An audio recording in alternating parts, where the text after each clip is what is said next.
All righty, welcome back. It is time to start off hour number 4, and I told you we'd be talking to my buddy Dan Stubbs, former Canes great, always kind enough to give us some time here on the program. And let's bring him aboard. Dan, how you doing, baby? I'm doing good, my buddy. How are you? I am doing great, my man.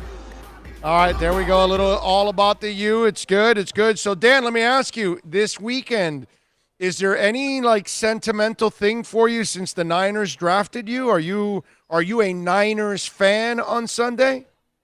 I'm completely a Niner fan and alumni of them. So I've been keeping in contact with them ever since I won the 2 Super Bowls with them. So that was the team that drafted me. That was a team that I associate with and an alumni of. Okay. All right. So I figured that would be the case this week. And obviously, when you get to have success with a team like that, that's a pretty cool thing. So, what do you think? Can Jimmy G get it done? I think so. You know what? The formulas that we had when we played in the Super Bowl was, we had Joe Montana and we had our offense, but people didn't realize we were always in the top 3 in defense. Yep. And my rookie year, it's so familiar of the game plan they put together. Because George Seaver came down my senior year, and they took me, Pierce Holt, and Bill Romanowski, all 3 defensive players for that draft class, and we ended up winning the Super Bowl because they needed help on that side of the ball. So when I see all number 1 picks on the defensive line, I see a complete team. And, we got offense, and they run the ball more than what we did when I was there. But, I think the formula is there for us to win.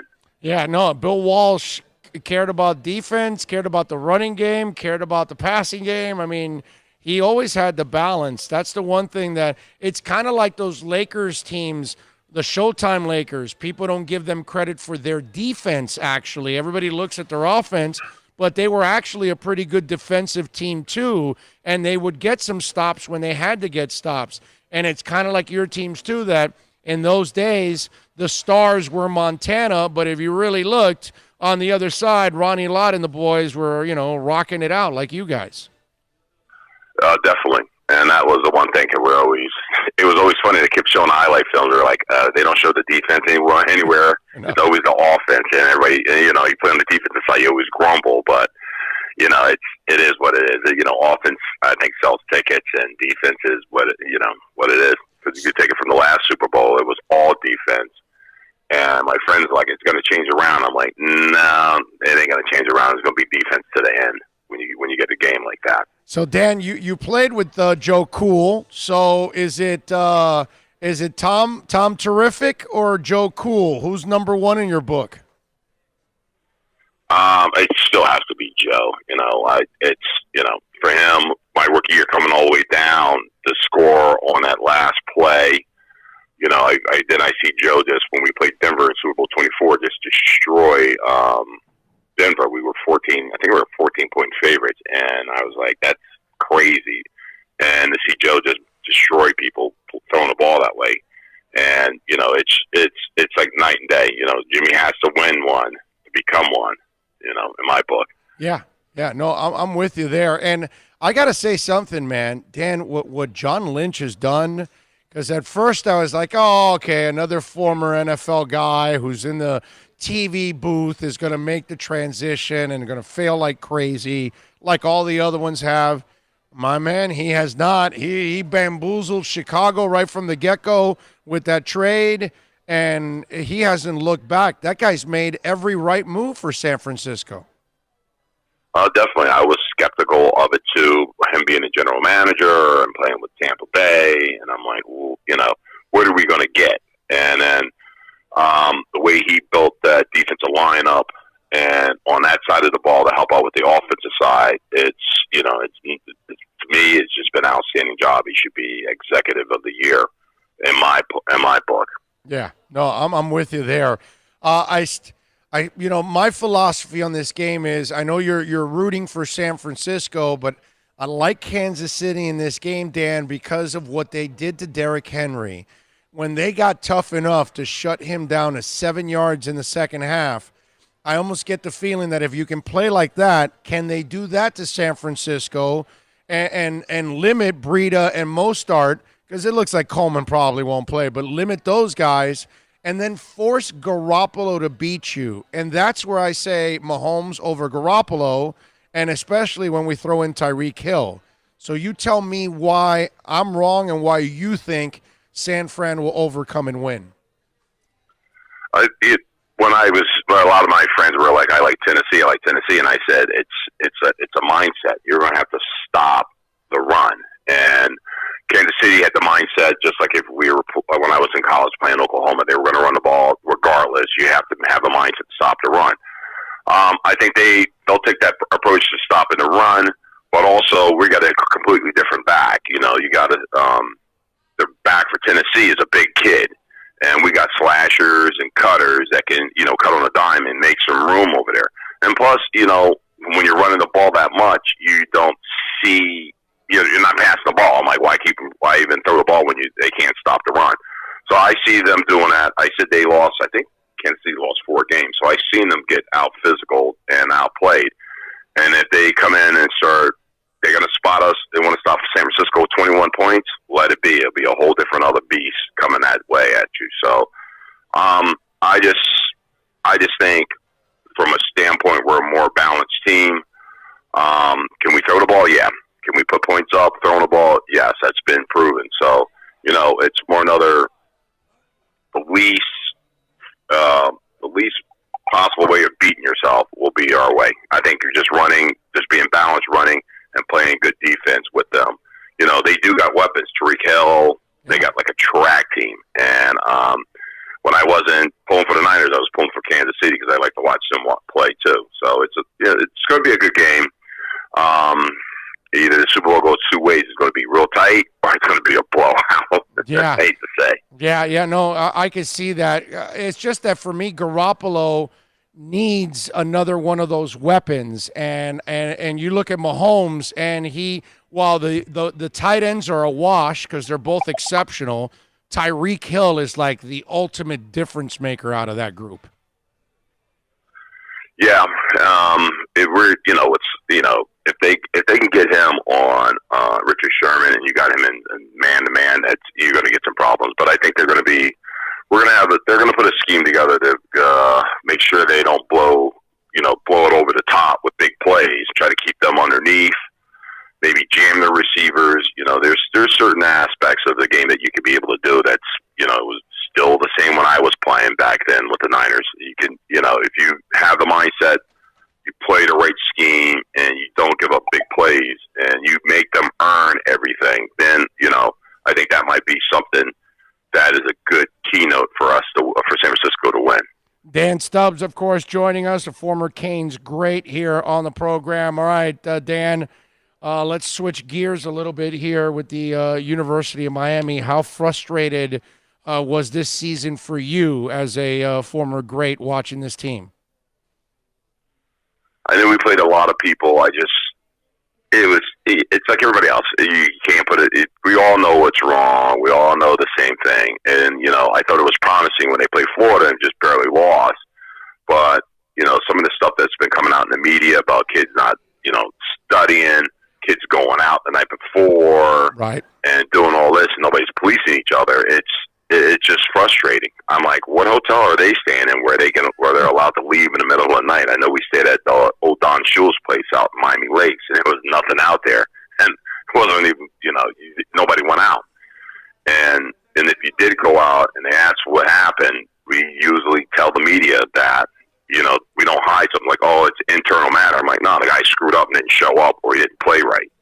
So it's, I don't know if you're allowed to shame anybody or it's not cool anymore, but back then you got called out, and you got called out not only by us, but in the media, and everybody knew what was going on.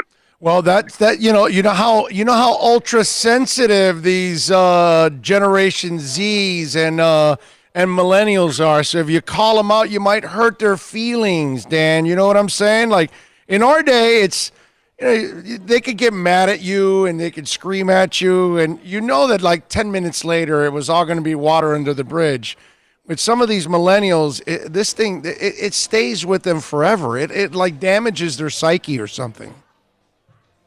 Well, that's a different two sides. Back then you want to be treated like a man. They treat you like a man. They talk to you like a man. And you know what? My thing is, I just still don't understand. Like, they practice so early in the morning, then they got rest of the day off, and then they get to do that. I was like, we practice in the afternoon, and if you want the breakfast, because it was mandatory, and the coaches wouldn't talk to you or just gave you just like that pissed off mood, we knew all hell was going to break loose at practice when we got there. So it wasn't, that was like a taster of what was going to go on. So I've never been a big fan of just practice early in the morning, because that ain't going to make them go out, but they still find a way to go out. So if you're going to do something, I'd rather you practice in the afternoon so everybody knows what's going to come down the pipeline when you get there. Dan, are they just recruiting the wrong kids, like character-wise? Not a matter of talent, character-wise, because I heard Benny Blades and Ed Reed talk about how they need to police themselves, like what you were talking about policing themselves. But in order to do that, you've got to get to the point where the guys that are policing are the leaders and winners of that team, because that's one of the things that you all had, that when you walked in as a freshman, there was a junior or a senior that was straightening you out and leading you to the right path. They don't have that cycle going on.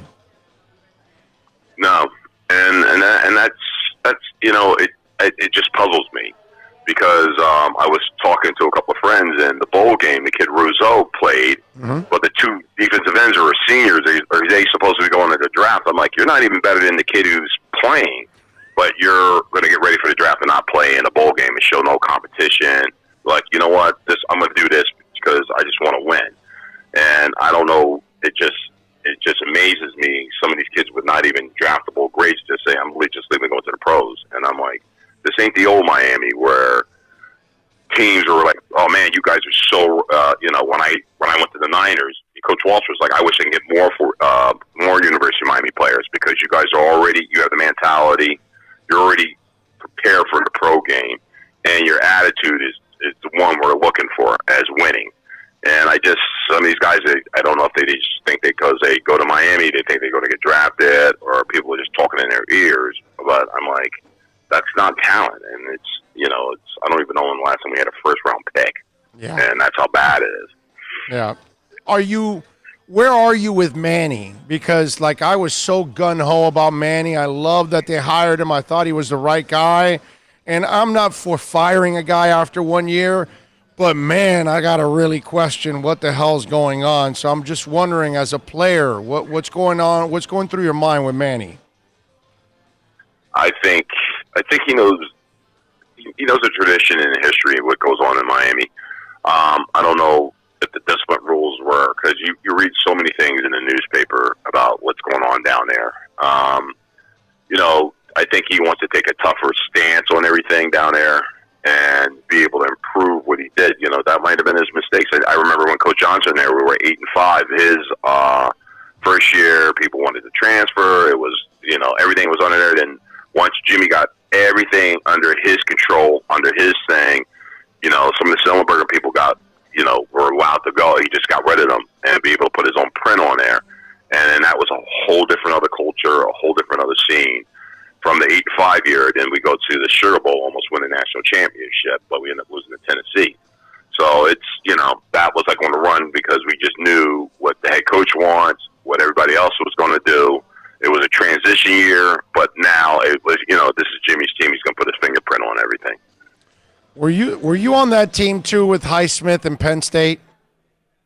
Oh yeah, we were there, and I had the fatigues on too. I was a 17-star general because I had 17 sacks that year, and yeah. So let me ask you something. During that game, did anybody walk over to Jimmy and just say, "Please hand it off to Highsmith and don't do anything else"? They can't stop him. He's getting 6 yards a carry. Why is Vinny continue? Do you remember the 5 interceptions against Tennessee the year before? Come on. I'm just wondering, in that sideline that day, were you guys as frustrated as us? We were down at the end of the end zone. I was down there because we were sitting there getting the offensive play called in, and we're like, we're gonna throw the ball. I'm like, they're running to the end zone. I'm like, run the ball to Heisman. Just give it to him. Lag draw. Just give it to him. Give it to him. I can see Alonzo trucking somebody for 3 yards and getting into the end zone. We're all screaming at Coach Johnson, run the ball, run the ball, run the ball. And when Vinny threw the pick, I was like, you got to be kidding me, man. It's only way I can say about that game is basically it was like a nightmare. It just started. You go in the locker room and you're just looking around like, what just happened? And then, the next year we had to write a letter. We had to sign a form saying we'll be good and no fatigues and none of that. So, and they got us shirts and ties to put on. And we're like, how do you tie a tie? And so they had a guy sitting there tying ties for us for a headshot. I still think that's the best. I know everybody talks about 2001. For me, that's the best UM team ever. The one that lost in the Fiesta Bowl. I think that to me, that team was the greatest UM team I've ever seen. But I don't know. You tell me. Well, I think so. And when you see some of the guys from the 2001, they keep talking. I was like, bro, we played a whole different kind of game when we played. It was, not only, you'd be self-defensive, but we would focus on some of your star players and try to, what's the best word? I don't want. What's take the best them word? Out. Take them out? Yeah, take them out. If we had to, and just get in their game and just completely, make them worry about what was going on, not on the field, but just the actual part, the hitting, the talking smack, this and that. Next, the guy's like not even paying attention and just getting beat like a drum. Yeah, you guys. So that's what we told them. I was like, we find if we have to stretch the rules a little bit, we'll find a way of doing it. Yes. Yeah, you guys were good at terrorizing people physically and mentally at the same time because you guys did a really good job of, a lot of times you guys probably felt like you were already winning the game the second you stepped on the field. Not that you would coast after that, but you just felt like right from the get-go you had an advantage, in other words, mentally. Oh, especially with a big game coming up. And if we're playing home in the Orange Bowl, that was completely, you would just be so pumped. The coaching staff will have you in a position where you're ready to go. And we always had a saying, like the night before the game, I was like, how much more film do we got to watch? I'm like, if you're not ready to play now, you can watch all the film you want to all night. You're not going to be able to perform. So, the preparation, to be able to tone it down. Like Coach Johnson's like, we don't need you to, it'll be Monday. And he's like, I don't need you guys going all, we practice hard, this and that, but he didn't want us to expend so much energy that we didn't have nothing for Saturday. He said, I want, some hard practicing, getting after each other. But on Friday and Saturday, it's time to get cut loose. And I always tell a story about when George Silva came to see me at UM before they were doing an interview for the draft. He kept saying, like, how come what's up with you and all you guys getting all these 15-yard penalties? And I said, Coach Silva, it's controlled madness. I said, from the 40-yard line in, you'll never see a 15-yard penalty. You never did see one, unless it was like something nutty. But other than that, everything was free. You hit somebody hard, get 15 yards. It was just part of the game. And I had to explain that to him, and that's how we played. Dan Stubbs joining us. Dan, before I let you go, you see where you guys were at. You see where this program is now. But you also know that college football has changed. There's big money that's involved in all of this. I have a friendly term that we like to use for the unrealistic fan called the blind ass fan alert. So I'm wondering, are we blind ass fans to think that we can recapture the kind of magic that you guys had in the 80s or 90s? Or is this the kind of program now that maybe they can get back to the point that maybe every once in a while they can compete with the Clemsons and the Alabamas of the world for a national title? But those days of year in and year out, is it because they can't compete resources-wise, they probably won't ever be there? How do you view it? I think it's more of a talent, and it's one other. I'm like, we have the Kid Russo's a studded defensive end, but I'm like, we used to have a defensive tackle. You're going back to Eddie Edwards, Lester Williams. I remember saying he was the first one. We always had that. You had a linebacker and defensive end. You always had a front four, and then we had the quarterback position that was never like in chaos. We always had a stable. Anytime we were winning, had a stable present at quarterback. Yep. And we're always going to have receivers. The linemen, we used to have nimble ones. Now we just got huge kids. So I'm just trying to figure out what kind of team we're going to be. Once you get that, and I think you get a class that can be able to stabilize what's going on there, and you can be able to add to that class, redshirt some people, add to that class, and do that. That'll be fine. I'm like, some of the prima donnas who, that's the problem. I'm not going to play. I'm just going to transfer. That's going to hurt you. But it's just strange to me how we get so many kids want to go turn pro all the time, all of a sudden. Then you see kids at Alabama like, I'm coming back for my senior year. I'm coming back.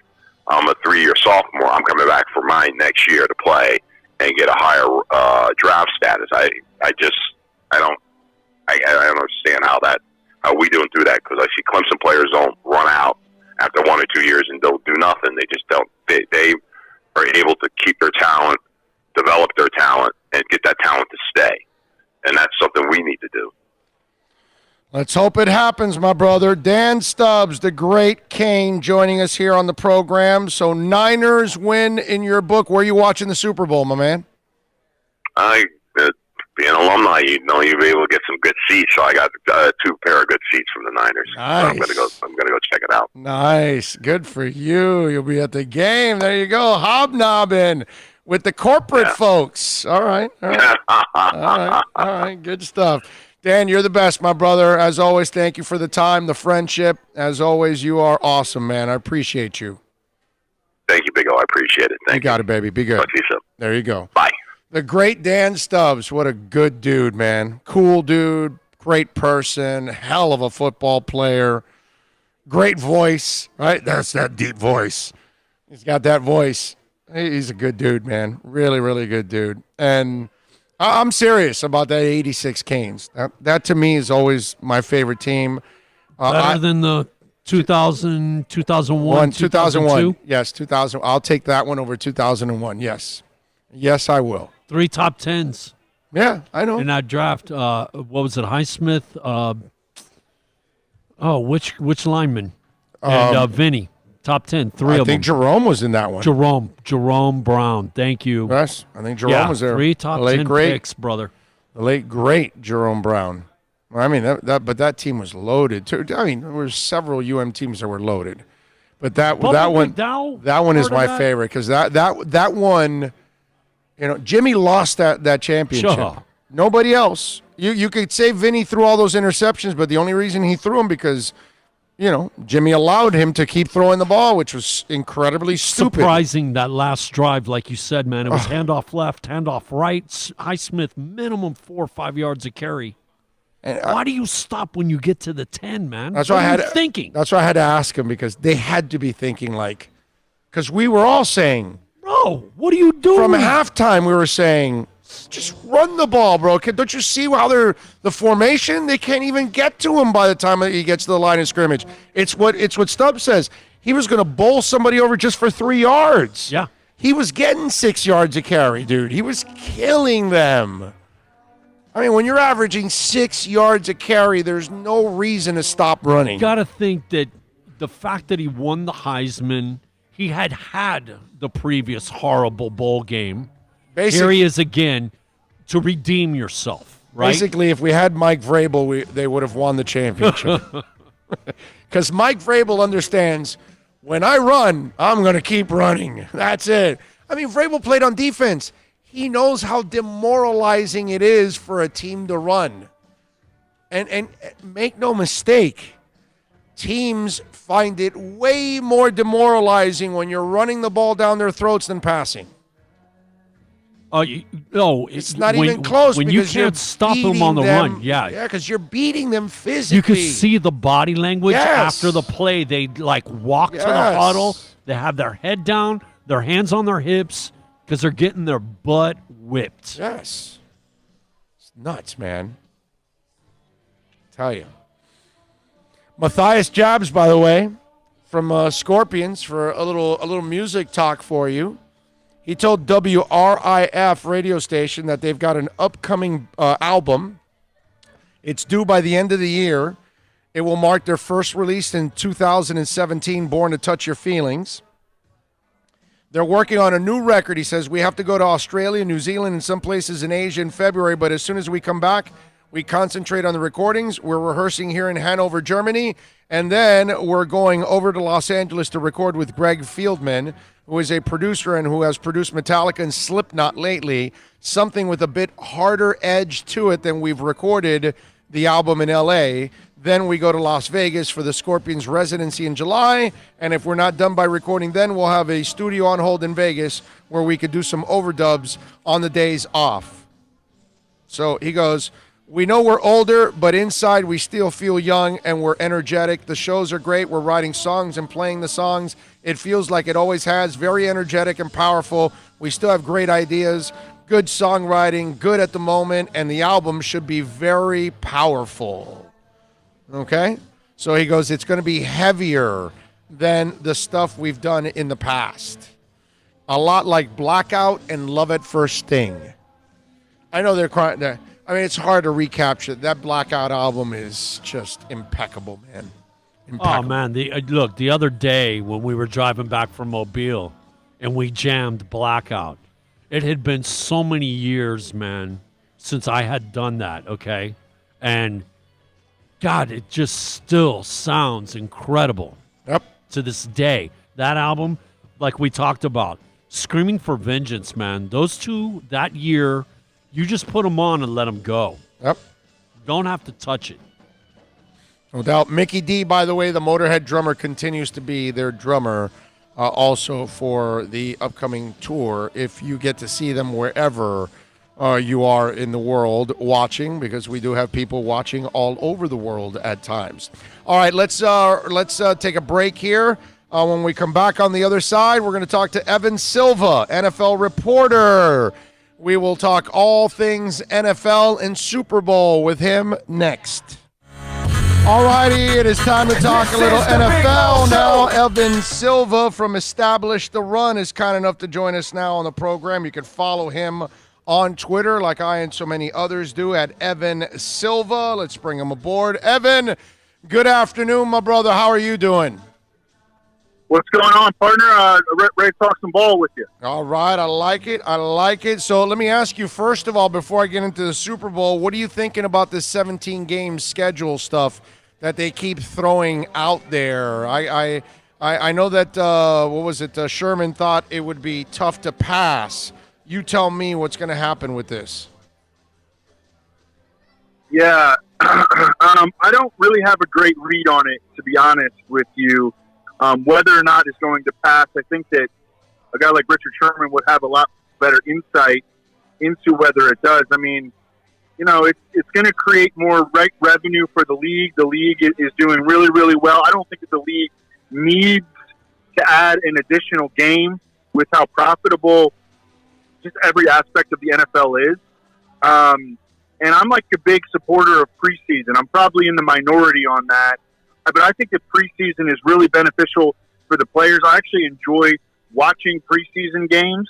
I don't enjoy like going to preseason games. I went to a Bears preseason game last year, and it was not a great experience. So you know, I think they would probably take away one preseason game and add on the back end that additional regular season game. And I think that they believe that they could generate a lot more revenue with that one preseason game, with that one extra regular season game, as opposed to that one, you know, and drop down the preseason from 4 games to 3. So I think that that's probably their angle there. But I mean, I think that, you know, just increasing the length of the season for the most violent sport that we have, like outside of UFC, is, you know, not something that I think is beneficial in the long run. Yeah, and I got to tell you, Evan, one of the things that, you know, I was talking about this earlier on the show, where I think it's not going to fly, is Yeah. and DeMaurice Smith talked about how they could hold out for 2 years on all of this. The problem Yeah. why the players continue to get their asses kicked every single time is 60-70% of these guys are only going to be in the league for 3.5, 4 years. So if that's the Right. average life expectancy, one, you can't ask those people to strike for 2 years out of their career earnings, which is half of their career.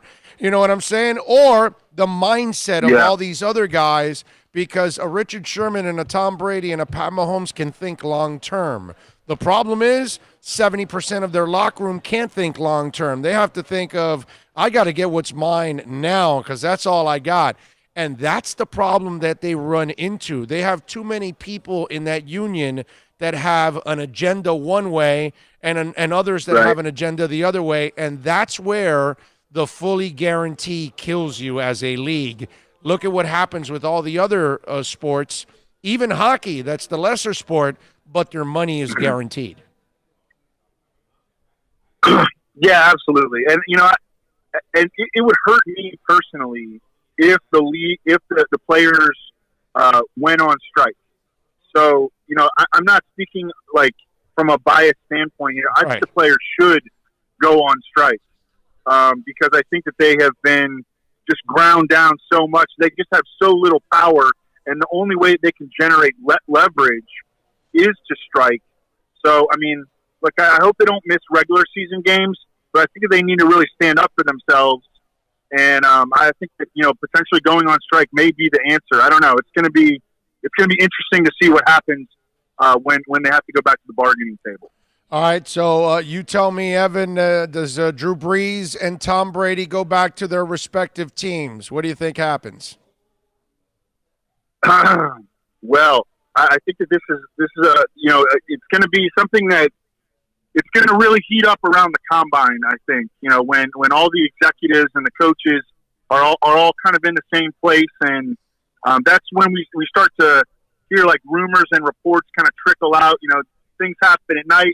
Get some alcohol involved, get people talking, and I think that we'll have a better idea of whether or not Tom Brady and Drew Brees are going to hit the unrestricted free agent market at that time.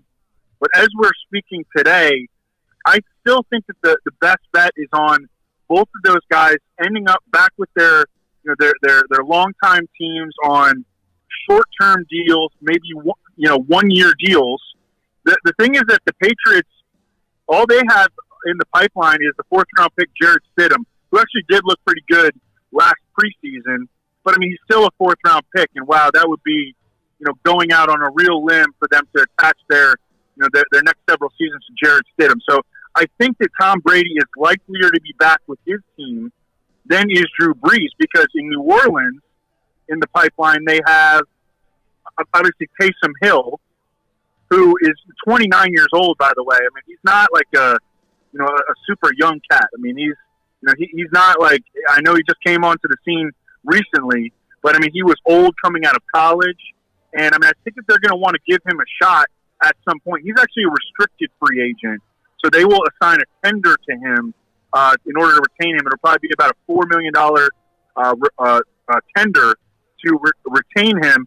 And then they've also got Teddy Bridgewater, who they could certainly re-sign for cheaper than whatever Drew Brees is going to cost, which is probably going to be right around $30 million.